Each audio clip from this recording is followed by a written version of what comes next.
పోటులను శరము భిన్నము చేసేద చూడుడిందరు. ఆయన ఇప్పుడు మాట్లాడినా అలాగే ఉంటుంది.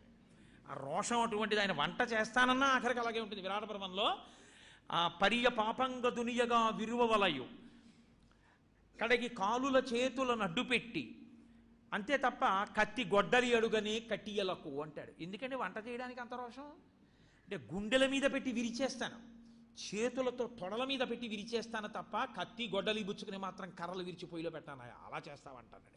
ఆయన రోషం అలా ఉంటుంది. కాబట్టి ఆయన అన్నాడు, కొడుకుల పట్టి చంపెనని కోపమునందదు వెర్రిది ద్రౌపది, వీడు విప్రుడే విడువగనేలా చంపుడిటు వీనిని మీరలు చంపరేని నా పిడికిటి పోటులన్ శిరము భిన్నము చేసేద చూడుడిందరం. ఈ పద్యానికి తాత్పర్యం చెప్పక్కర్లేదు, ఎందుకంటే మీకు అర్థమైపోతుంటుంది ఆ పద్యం. అసలు ఈ వీణ్ణి వదిలేయమంటారేమిటి? అశ్వత్థామని వెర్రిది ద్రౌపది అలాగే అంటుంది. కానీ మీరు చంపుతారా, లేకపోతే నేను నా పిడికిటి పోట్లతో వీడి తల బదలగొట్టి చంపేనా? ఎక్కడ భీముడు చంపేస్తాడోనని. ధర్మం ధర్మమే కదండి. సమస్త ఆర్ష వాంగ్మయము ధర్మమే మాట్లాడుతుంది. అసలు ధర్మము అన్న మాటకి సరి అయినటువంటి మాట లేనటువంటి ఇంగ్లీష్ భాషలో గ్రంథాలు ఉన్న వాళ్ళు భారతీయ ధర్మాన్ని విమర్శించగలిగిన మొనగాళ్ళ. ధర్మం అన్న మాటే లేదు వాళ్ళకి. లేక ధర్మ అన్నదాన్ని ఇంగ్లీష్లో రాయవలసి వస్తే ధర్మ అని రాసుకుంటారు. ధర్మానికి ఇంగ్లీష్ మాట లేదు. వాళ్ళు సనాతన ధర్మాన్ని విమర్శించడం ఎంత ఆశ్చర్యం. కాబట్టి ఎక్కడున్నా ధర్మమే మాట్లాడుతుంది ఆర్షవాంగ్మయం. ధర్మాన్ని నిలబెట్టడానికి ఈశ్వరుడు ఉంటాడు. అందుకే కృష్ణుడు అన్నాడు, అవ్యుడు కాడు శిశుహంత దురాత్మకుడు అతతాయి హంతవ్యుడు. కానీ బ్రహ్మబంధుడు నిక్కము బ్రాహ్మణోన హంతవ్యమటంచు వేద విదితంబకు కావున వీని కాచుట. ధర్మబుద్ధి చూడుము పాండవోత్తమ అర్జునుణ్ణి పిలిచి అన్నాడు, నిజమే అవ్యుడు కాడు శిశుహంత దురాత్మకుడు అతతాయి. అతతాయి అన్నమాట అక్కడ ప్రయోగించారు పోతన గారు. రాత్రి నిద్రపోతున్న పిల్లల్ని చంపగలిగినంత దుష్కృత్యం చేస్తే ఆతతాయి అని పిలవాలి.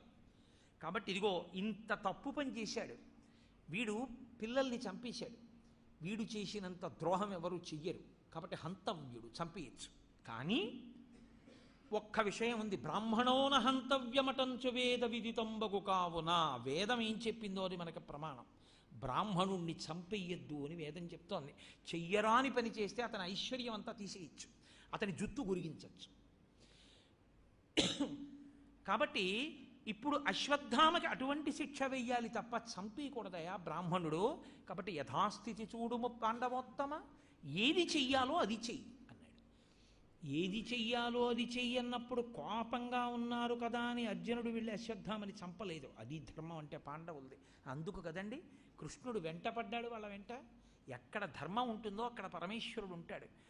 విశ్వస్తుత్యుడు శక్రశూనుడు మహావీరుండు ఘోరాసిచే అశ్వత్థామ శిరోజముల్ తరిగి చూడాంరత్నహారత్నమున్ చూడాంతర్మహారత్నమున్ శశ్వత్కీర్తి వెలుంగ పుచ్చుకొని పాశవ్రాత బంధంబులనుడ్చి త్రోచే శిబిరోర్వీభాగంబునన్ బాసిపోన్.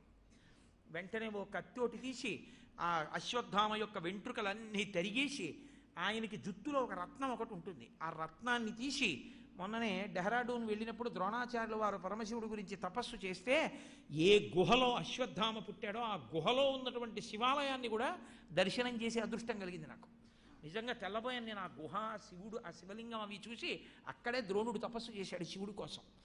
అది ద్రోణపురి తర్వాతి కాలంలో అలా అలా అలా మారి చివరికి డెహ్రాడూన్ అయింది. అసలు అది ద్రోణాచార్యులు వారు తపస్సు చేసినటువంటి ప్రదేశం. కాబట్టి అప్పుడు ఆ చూడాంతర్మహారత్నమున్న జుత్తులో ఉన్న రత్నాన్ని బుచ్చుకొని ఆ బంధనాలన్నింటినీ తీసేసి ఒక్క తోపు తోసేటప్పటికీ ఎక్కడికో వెళ్ళి పడిపోయాడు అశ్వత్థామ. అలా అశ్వత్థామని రక్షించారయ్యా వాళ్ళు. రక్షించిన ఘట్టంతో ప్రారంభం చేసి ఈ భాగవతాన్ని రచన చెయ్యాలనేటటువంటి కోరిక వేదవ్యాసుడికి ఎందుకు కలిగిందో తెలుసా? ఇందాక మీతో మనవి చేశా. వేద విభాగాన్నే చేసినా, భారతాన్నే రచించినా, ఇన్ని చేసినా ఏదో నేను వ్రాయలేదు, ఏదో నేను అందించలేదని నైరాశ్యాన్ని, ఆందోళనని పొందినటువంటి వ్యాసుడు ఒక రోజున బయట తిరుగుతున్నాడు.